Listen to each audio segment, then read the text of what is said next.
அன்பிற்கினியவர்களே, இனிய காலை வணக்கம். ஒரு சின்ன பையன் கடையில் போயிட்டு மில்க் பிஸ்கட் வாங்கிட்டு போகிறான். அப்போ வாங்கிட்டு இருக்கிறப்போ இன்னொருத்தர் வந்து அதே பிஸ்கட் பாக்கெட்டை வாங்குறாரு. வாங்கிட்டு ரொம்ப தெளிவாக, இது எங்கள் வீட்டு நாய்க்குட்டிக்கு, எங்கள் நாய்க்குட்டி இது தான் சாப்பிடும் அப்படின்னு சொல்லிட்டு வாங்கிட்டு போகிறார்.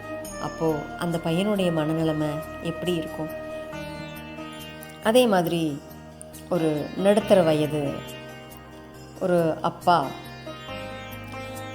மீன் கடையில் போயிட்டு சால மீன் வாங்குறார். வாங்கிட்டு இருக்கிறப்போ இன்னொருத்தவங்களும் எல்லாம் பக்கத்தில் பெரிய பெரிய மீனாக வாங்கி வெட்டி அதை வாங்கிட்டு போகிறாங்க.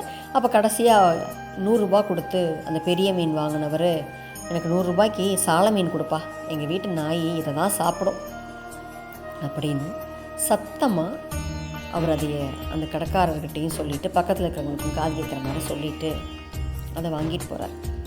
அப்போது அந்த நடுத்தர வயது அந்த அப்பா, நான் குழம்பு வைக்கிறதுக்காக சால மீன் வாங்கிட்டு போகிறேனே அப்படின்னு மனசுக்குள்ளே நினைக்கிறார். நான் என்ன யோசிக்கிறேன்னாங்க, நம்ம நாய்க்குட்டிக்கு போடுறோம், பூனைக்குட்டிக்கு போடுறோம், எங்கே வேணாலும் எதை வேணாலும் போடலாங்க, அது எல்லாமே அவங்கவுங்களுடைய உரிமை. நம்ம தங்க பிஸ்கட் கூட வாங்கி போடலாம், அது நமக்கான பொருளாதார நிலைமை, நம்ம என்ன வேணாலும் பண்ணலாம். ஆனால் அதை அந்த கடைக்காரங்கக்கிட்டேயோ இல்லை பக்கத்தில் இருக்கிறவங்ககிட்டையோ நம்ம நாய்க்குட்டிக்கு தான் வாங்கிட்டு போகிறோங்கிறத ரிஜிஸ்டர் பண்ணணும்னு என்னங்க அவசியம் இருக்குது? நம்ம வேணும்னு நம்ம அடுத்தவங்க வருத்தப்படணுங்கிறதுக்காக நம்ம சொல்கிறது இல்லைன்னே வச்சுக்கிட்டாலும் அந்த வார்த்தை கண்டிப்பாக அவங்கள காயப்படுத்தும் இல்லைங்களா? ஒரு எறும்பை தெரிஞ்சு மிதித்தாலும் தெரியாமல் மிதித்தாலும் அதுக்கு வலிதானுங்களே.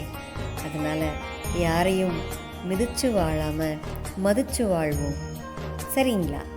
நாளை சந்திப்போம் தோழமையிலே. மகிழ்வுடன் விஸ்டம் மெட்ரிக் மேல்நிலைப்பள்ளி ஜெயாற்றை வென்றார்.